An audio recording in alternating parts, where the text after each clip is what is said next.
ತುಮಕೂರು ಕಡೆಯಿಂದ ಬೆಂಗಳೂರು ಕಡೆಗೆ ಸಾಗ್ತಾ ಇದ್ದ ಕಾರು ಮತ್ತು ಲಾರಿ ನಡುವೆ ಡಿಕ್ಕಿ ಸಂಭವಿಸಿದೆ.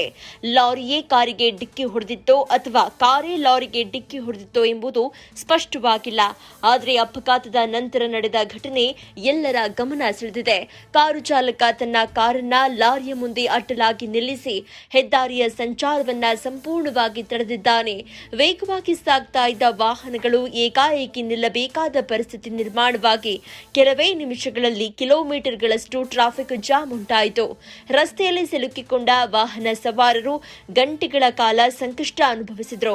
ಸಾರ್ವಜನಿಕ ಸಂಚಾರಕ್ಕೆ ತೊಂದರೆ ಉಂಟಾದರೂ ಕಾರು ಚಾಲಕ ತನ್ನ ಹಠದಿಂದ ವಾಹನವನ್ನ ಅಡ್ಡಗಟ್ಟಿ ನಿಲ್ಲಿಸಿದ್ದಾನೆ ಎನ್ನಲಾಗಿದೆ.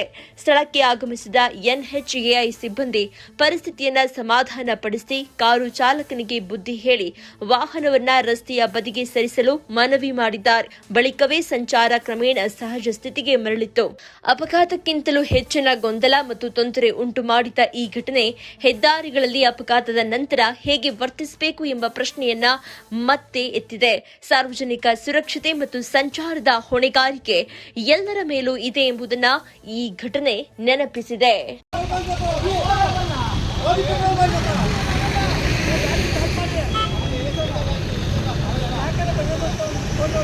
ಫೋಟೋಗಳು ತೆಕ್ಕೊಳ್ರಿ, 112 ಫೋನ್ ಮಾಡ್ರಿ, ಅವ್ರು ಬರ್ತಾರೆ.